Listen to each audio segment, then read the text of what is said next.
আমাদের আজকে এই সাংবাদিক বৈঠক গত কয়েকদিন আগে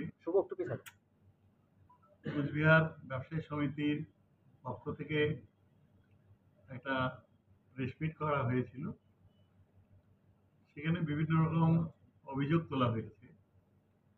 আমি বিনয়ের সাথে বলতে চাই যে কুচবিহার পৌরসভার নতুন বোর্ড আসার পরে শহরের বিভিন্ন প্রান্তের বাজারের পরিষ্কার পরিচ্ছন্নতার উপর জোর দিয়েছে এবং আগের তুলনায় অনেক বেশি যত্ন সহকারে বাজার থেকে শুরু করে রাস্তাঘাট ড্রেন থেকে শুরু করে সারা শহর পরিষ্কার পরিচ্ছন্ন করা হয়ে থাকে এবং ইতিমধ্যেই সারা শহরের প্রত্যেকটা ওয়ার্ডেরই ড্রেন এবং বেশিরভাগ জায়গায় বেশিরভাগ ওয়ার্ডগুলিতেই বেশিরভাগ গলিগুলোতেই কোথাও ঢালাইয়ের রাস্তা, কংক্রিটের ঢালাইয়ের রাস্তা, কোথাও পেভার ব্লকের রাস্তার কাজ শুরু হয়েছে, কোথাও আবার পিচের রাস্তার কাজও শুরু হয়েছে, কোথাও কোথাও শেষ হয়ে গেছে, কোথাও কোথাও চলছে। এবং পানীয় জলের যে সমস্যাটা মারাত্মক ছিল, আমরা গত 2 বছরের মধ্যেই সেই সমস্যাটা অনেকটাই সমাধান করতে সক্ষম হয়েছে এবং হেরিটেজ শহর কোচবিহারের যে উন্নয়নমূলক কাজগুলো, হেরিটেজের কাজগুলো সেটা দ্রুত গতিতে শুরু হয়েছে। সেই হেরিটেজ শহরের যে সমস্ত লাইট লাগানো হয়েছে সাগরদ্বীপ চারদিকে, বৈরাগী দিকের চারদিকে, মদনমোহন বাড়িতে বিভিন্ন জায়গায় লাগানো হয়েছে, তারও দায় দায়িত্ব কুচবিহার পৌরসভা নিয়েছে। একটা স্টল যেখানে 3000-4000 স্কোয়ার ফিটেরও একটা স্টল আছে, আবার 100 কমেরও আছে। আমি আইডিয়া করে দেখলাম 2 লক্ষ স্কোয়ার ফিটের কাছাকাছি হবে। এই যে স্টলগুলো ছাদে, এটা বেআইনি ভাবে এই ব্যবসায়ীরা 145 জন ব্যবসায়ী তারা দখল করে রয়েছে। তারা কোনো ট্যাক্সও দিচ্ছে না, তাদের কোনো কাগজপত্র নেই, তারা কোনো কাগজপত্র দেখাতে পারছে না। আমরা কিছু দেখেছিলাম, আমরা আবার তাদেরকে ডাকবো এই মাসের শেষের দিকে, আমরা করব। তো এভাবে কুচবিহার পৌরসভা যেভাবে আর্থিকভাবে ক্ষতিগ্রস্ত হচ্ছে, এটা আগামী দিনে এই পৌরসভা পরিচালনা করা অসম্ভব হয়ে পড়বে। আমি 2-3টে উদাহরণ দিয়ে বলতে চাই। আমাদের থেকে জলপাইগুড়ি পৌরসভা অনেকটাই ছোট। এত হোটেল, এত রেস্টুরেন্ট বা এত মানে মল বা এত নার্সিংহোম নেই। তারা প্রায় 19 কোটি টাকা বছরে ট্যাক্স পায়, মানে প্রপার্টি ট্যাক্স। এবং ছোটোর মধ্যে যদি বলি দিনহাটা, প্রায় 8.5-9 কোটি টাকা ট্যাক্স পায় বছরে। আরো ছোটোর মধ্যে যদি ধরি আলিপুরদুয়ার, প্রায় 6 কোটি টাকার মতো তারা বছরে ট্যাক্স পায়। আর আমরা কুচবিহার পৌরসভা মাত্র 90 লক্ষ টাকা বছরে ট্যাক্স পায়। তো আমাদের থেকে ছোট পৌরসভা জলপাইগুড়ি, তারা যদি 18-19 কোটি টাকা ট্যাক্স পায়, প্রপার্টি ট্যাক্স, আমাদের 90 লক্ষ টাকা মাত্র সেই 2010 সাল পর্যন্ত অ্যাসেসমেন্টের পরে আর হয়নি ওই টাকা।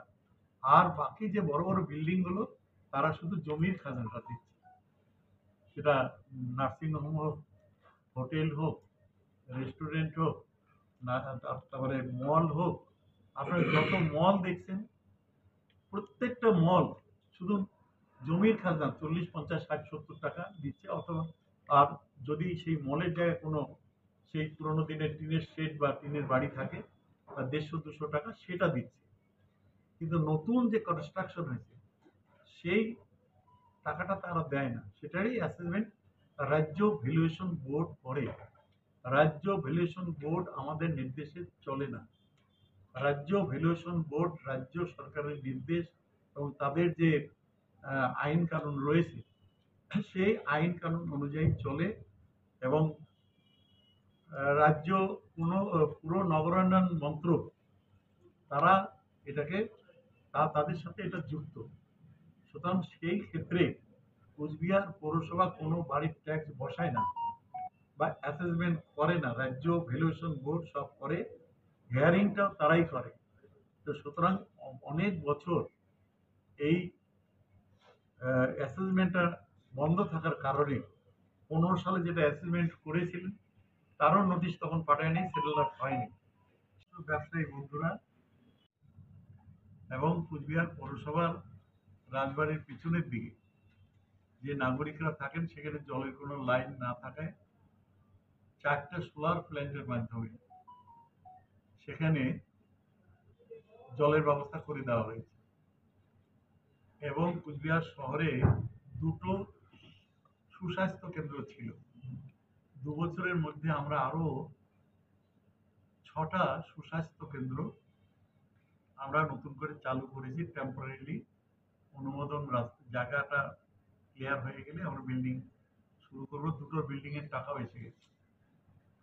ইতিমধ্যেই আমাদের ভাড়া গাড়ি ছেড়ে দিয়ে, বিশেষ করে জেসিবি ছিল, ডাম্পার ছিল এবং ট্রাক্টর ছিল, সেগুলি ভাড়াগুলো সব ছেড়ে দিয়ে আমরা ইতিমধ্যেই 9খানা গাড়ি কিনেছি, 4টা জেসিবি আমরা কিনতে সমর্থ হয়েছি এবং সারা শহরে যে বৈদ্যুতিক ব্যবস্থা, স্ট্রিট লাইট, সেটাও আমরা যেগুলি বন্ধ ছিল, বন্ধ টন্ধ ক্লিয়ার করে, কোথাও সারাই করে, কোথাও নতুন লাইট কিনে, নতুন লাইট বসিয়ে আমরা সেই সারা শহরে যে বিদ্যুতের যে বিদ্যুতায়নের ব্যবস্থাটা, সেটাও কিন্তু আমরা স্বাভাবিক রাখতে সমর্থ হয়েছি। সব মিলিয়ে ধীরে ধীরে দ্রুত সারা শহরের যে উন্নয়নটা আজকে চোখে পড়ার মতো হয়েছে। এমত অবস্থায় আমাদের 2010 সালের পরে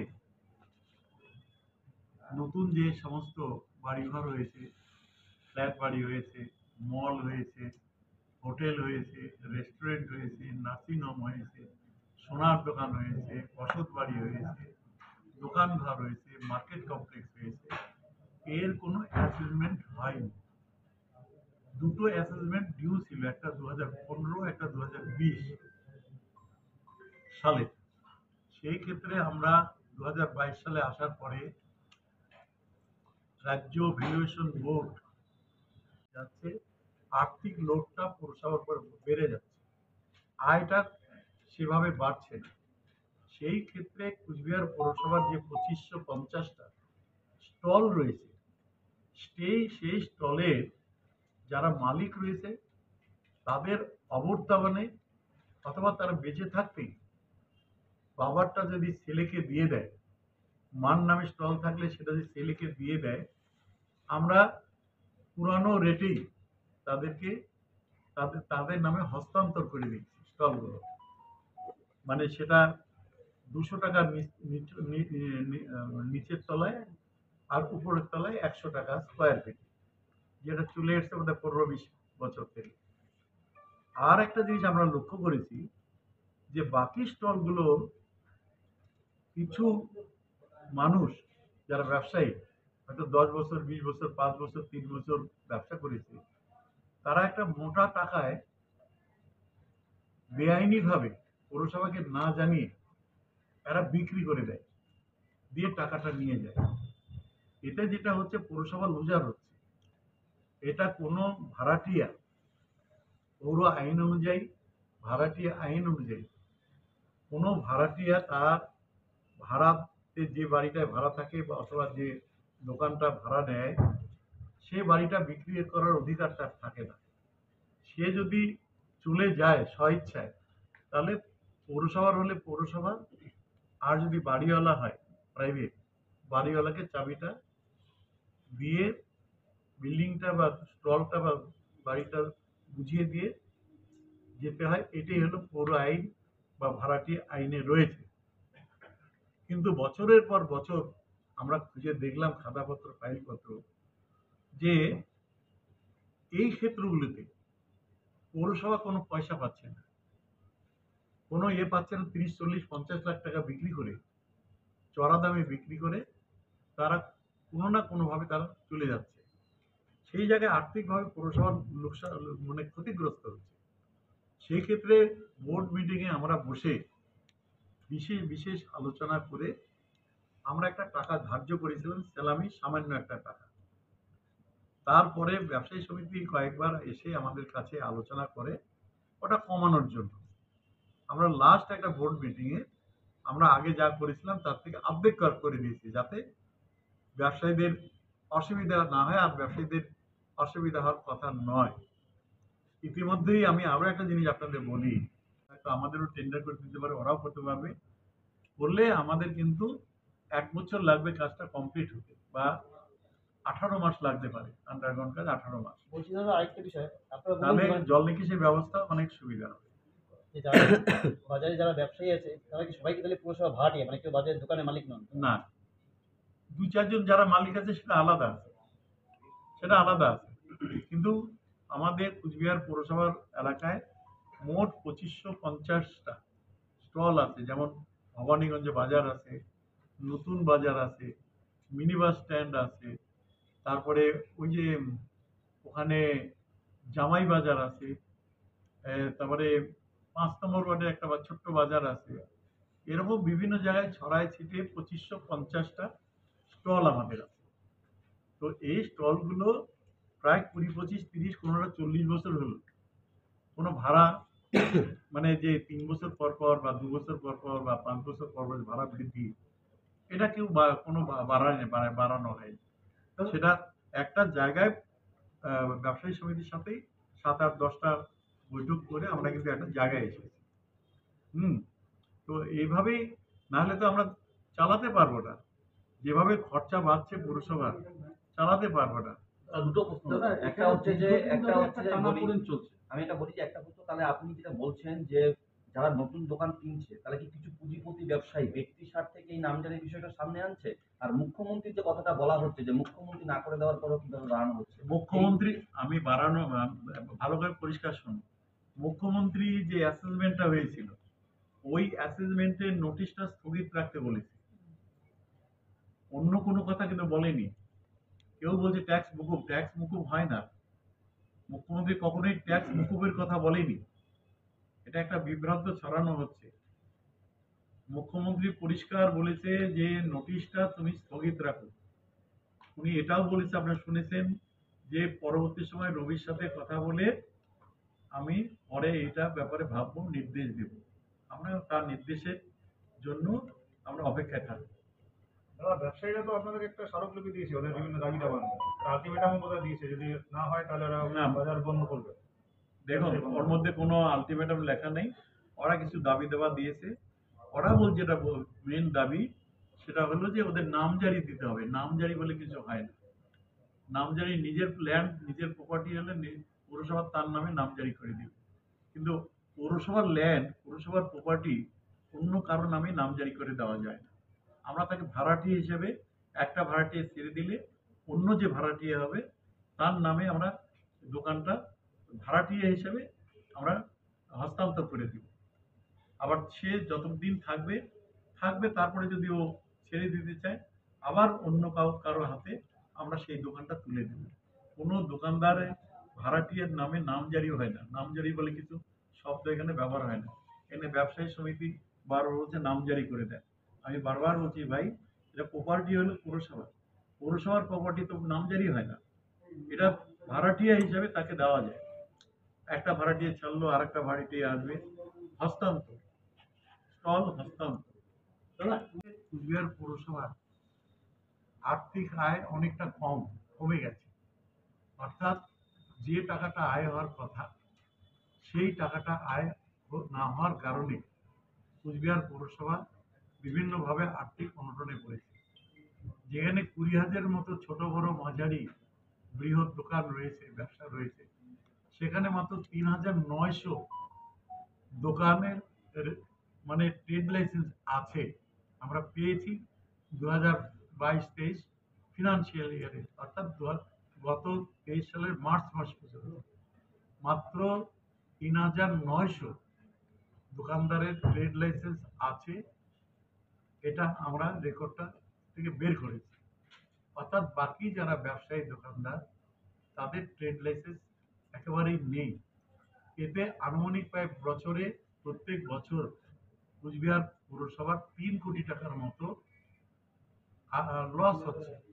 ট্যাক্সটা যে আদায় করা, যে করটা আসতো আমাদের ট্যাক্সটা, সেটা লোকসান হচ্ছে। তো এই অবস্থায় যত দিন যাচ্ছে, কুচবিহার পৌরসভা বড় একটা পৌরসভা, এই পৌরসভার সাফাই কাজ থেকে শুরু করে, ইলেকট্রিক বিল থেকে শুরু করে, মেনটেনেন্স থেকে শুরু করে, ডেভেলপমেন্ট ওয়ার্ক থেকে শুরু করে প্রচুর কাজ বেড়ে গেছে। পেট্রোল ডিজেলের দাম বাড়াতে পেট্রোল পাম্পও বেশি খরচা হচ্ছে মাসে, সেটা দিতে হচ্ছে, কাজ বেশি করতে হচ্ছে, বেশি ট্রিপ করাতে হচ্ছে, বেশি পরিষেবা দিতে হচ্ছে। এবং সেই ক্ষেত্রেও তারপরেও আমাদের যে শ্রমিক কর্মচারীরা রয়েছে, তারা যখন রিটায়ার করেন 7,30,000 টাকা গ্র্যাচুইটি হিসেবে এককালীন পৌরসভাকে দিতে হয়। পাশাপাশি রিটায়ার করার পরে প্রত্যেকটা শ্রমিক কর্মচারী সরকারি আইন অনুযায়ী তাদের পেনশনের 60% টাকাটা পৌরসভাকে সারা জীবন বিয়ার করতে হয় এবং তার বোনাসটা পুরোটাই বিয়ার করতে হয়। এবং যারা স্থায়ী কর্মচারী, তাদেরকে তাদের মোট বেতনের 15% টাকাটা বিয়ার করতে হয়। এবং অস্থায়ী যে শ্রমিক কর্মচারীরা রয়েছে, সেই অস্থায়ী শ্রমিক কর্মচারীদের যে মায়নাটা, সেই মায়নাটা কিন্তু পৌরসভাকে 100% বিয়ার করতে হয়। এটারই করেছিল। এখানে কুচবিহার পৌরসভা কোনো অ্যাসেসমেন্ট করেনি। রাজ্য ভ্যালুয়েশন বোর্ড তারা তাদের নিয়ম অনুযায়ী, আইন অনুযায়ী তারা করে।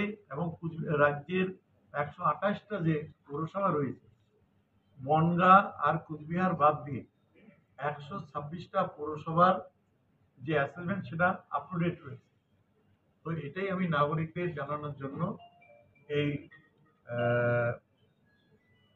ইয়েটা করেছি, প্রেস মিটটা করেছি। সেদিন আপনারা বলেছিলেন, সেদিন আমাদের ব্লাড ডোনেশন ক্যাম্প ছিল, আমরা ব্যস্ত ছিলাম রক্তদান অনুষ্ঠানে, সেদিন আপনাদের প্রতিক্রিয়া জানাতে পারিনি।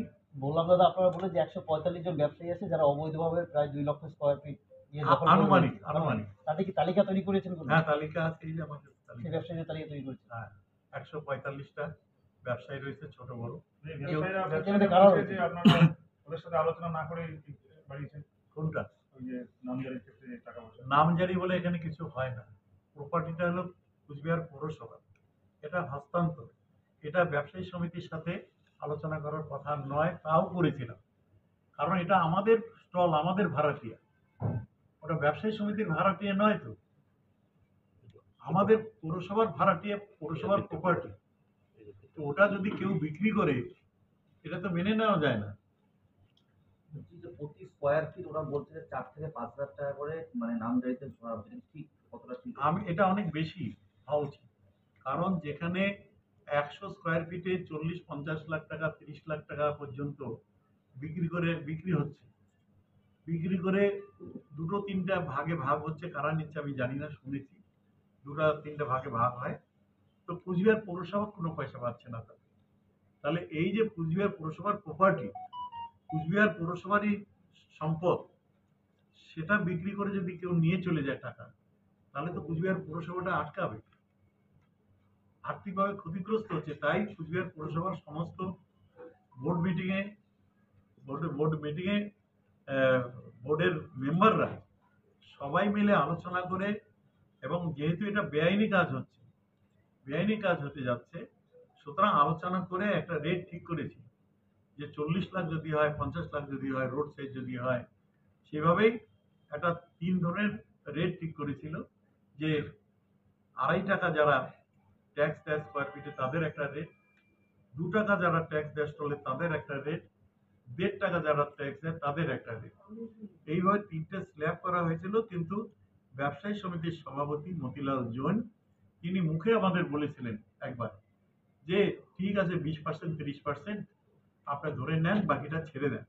গরিব এরা ইয়েতে ব্যবসায়ী আছে, অনেক সময় অনেক কাজে তারা বিক্রি করে, হ্যাঁ, করতে হয়।